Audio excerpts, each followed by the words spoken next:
अल्लाह अगर चाहे, इसलिए कि सरकार गरीब नवाज को भी ये चैलेंज किया गया था। आपको एक पुजारी ने कहा था, वो आग जलाए बैठा था, गरीब नवाज ने कहा कि ज़रा इसमें हाथ डाल दो, जिसकी इबादत करते हो ये तो तुम्हारा खुदा है। उसने कहा इसमें हाथ कैसे डालेंगे, ये तो जलाएगी। कहा जिसकी इबादत करते हो वो खुद तुमको जलाएगी। कितने सालों से इबादत कर रहे हो? कहा मेरे बाप दादा सब इसी की इबादत करते आए, हम इस आग को बुझने नहीं देते। कहा फिर हाथ डालो। उस पुजारी ने कहा कैसी बेवकूफ़ी की बातें हैं, आग का काम है जलाना, ये मंतिक के साथ हमारे साथ खेल ना करो, हमें गुमराह ना करो, क्या तुम डाल सकते हो? सरकार गरीब नवाज ने कहा मैं तो इसकी इबादत नहीं करता, लेकिन जिसकी पैदा की हुई है उसकी इबादत करता। आग का मालिक अल्लाह है। तो उसने कहा तो चलो ठीक है, तुम ही डाल दो, तुम ही डाल दो। सरकार गरीब नवाज ने हाथ नहीं डाला। बहुत बड़ी आग लगी हुई थी, बड़ी आग है जिसकी पूजा हो रही थी। उस पंडित की गोद में एक छोटा सा बच्चा था, साल भर का, 1.5 साल का। उसकी गोद से बच्चे को ले लिया और आग में चले गए, अंदर चले गए। अब ये चीख पुकार करने लगा कि ये दुर्वेश आया, खुद भी जल गया, मेरे बच्चे को भी ले गया। और इतना हल्ला किया कि अंदर से वो नजर नहीं आ रहे थे। लोग जमा होने लग गए, आसपास के सब जमा हो गए, और सबको ये हैरत थी कि ये जलकर राख हो जाए, आग को बुझाएंगे तब ये मिलेंगे। काफी देर हो गई, मजमा जब इकट्ठा हुआ, कई पुजारी आए। तो सरकार गरीब नवाज अपना दामन झाड़ते हुए आग से बाहर तशरीफ ला रहे हैं। बच्चा भी गोद में मौजूद है, सही सलामत है। उसने छीन करके अपने बच्चे को लिया, जगह जगह पकड़ कर देखा, पेशानी भी ठंडी है, कपड़े भी ठंडे हैं, कोई गर्मी का असर नहीं है। मेरे अजीजों, गरीब नवाज तो अल्लाह के वली हैं, उन्हें आग नहीं जलाई। बात तो समझ में आती, बच्चा पुजारी का था, ये क्यों नहीं जला? मुफस्सिरीन कहते हैं, तारीखदान कहते हैं, देखना ये है हाथ में किसके था बच्चा। इसीलिए हम कहते हैं ख्वाजा का दामन, गौस का दामन, अरे जहां हाथ लग जाए उस पर आग नहीं लगती। मैं आपसे ये बात कर रहा हूं, हमसे भी कहा गया था ये कैसी बातें हैं, बड़े बड़े दावे हैं। हमने यही कहा हमारा दावा नहीं है, ये रसूलुल्लाह की इज्जत की बात है, ये नबी पाक की हुर्मत की बात है। आओ मैं सैयदना खालिद बिन वलीद की बात को मुकम्मल करूंगा। ज्यादा होती है, जल्दी खौफ आता है, किसी का रौब छा जाता है, ऐसे बीमार आदमी के लिए इलाज में बता रहा हूं, वो हजरत खालिद बिन वलीद का नाम याद किया करें। सैफुल्लाहिल मसलूल का नाम याद रखे। वो एक सैफुल्लाहिल मसलूल खालिद इब्ने वलीद रज़ी अल्लाह ताला अन्हु, जानते हो 125 जंगों में शिरकत किया, एक जंग में भी शिकस्त नहीं खाई। और एक जंग का हाल ये था, किस चीज पर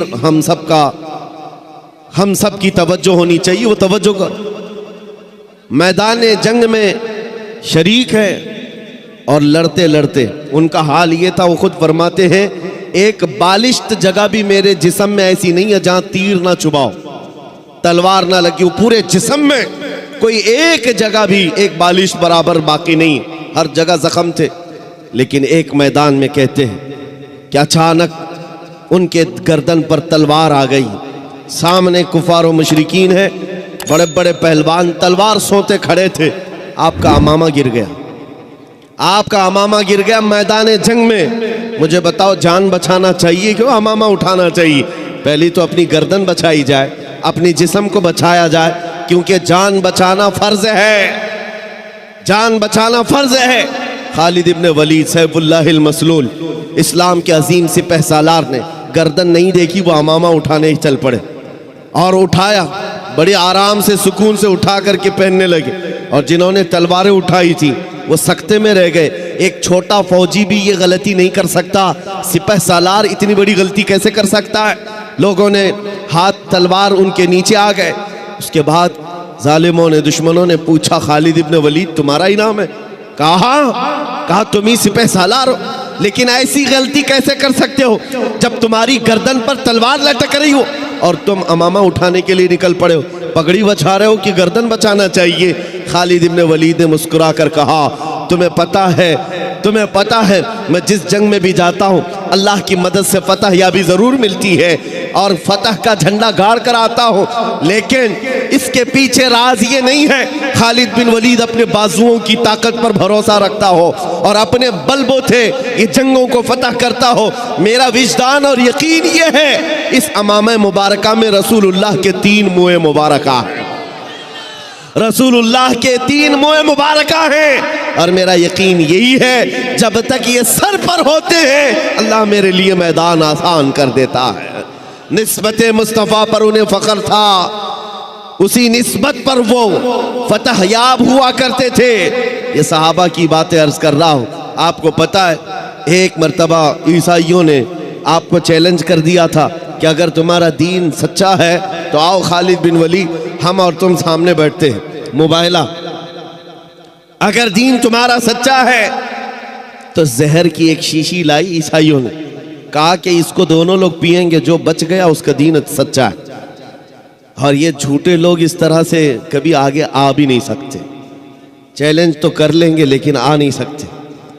खालिद बिन वलीद को जब ये कहा गया और वो जहर ऐसा था कि अगर चमड़ी पर भी लग जाता तो चमड़ी जल के निकल जाती, और उस जहर को पीने की बात थी।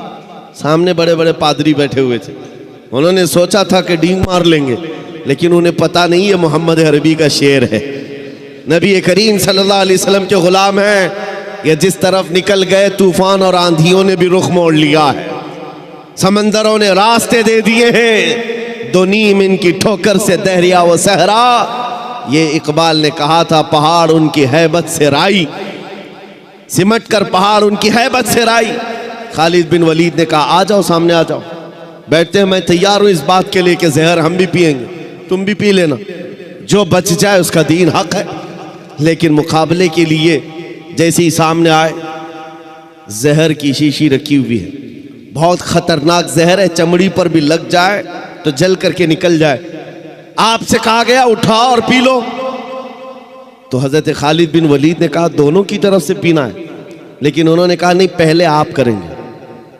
हमेशा बातिल डरता है और उसको शक ही तो है, हक होने का यकीन नहीं है जितना ईमान वाले को होता है। ईमान वाले को होता है। मुझे कुछ लोगों ने कहा था आपने आग में कूदने की बात की है, गुस्ताखे रसूल के खिलाफ। आग का काम है जलाना, तासीर है, कैसे होगा? मैंने कहा ये मैंने अपनी ताकत के बलबूते नहीं कहा, रसूलुल्लाह की इज्जत के बल। नारे इतना यकीन है, तकबीर, नारे रिसालत, नारे रिसालत, तहफ्फुज़े नामे रिसालत, तहफ्फुज़े नामूसे रिसालत। मुझे इतना यकीन है आग का काम है जलाना, वो जलाएगी, हर एक को जलाएगी। लेकिन ये भी मेरा अकीदा है कि जब तक रब की मंशा ना होगी दुनिया की कोई आग असर भी ना कर सके।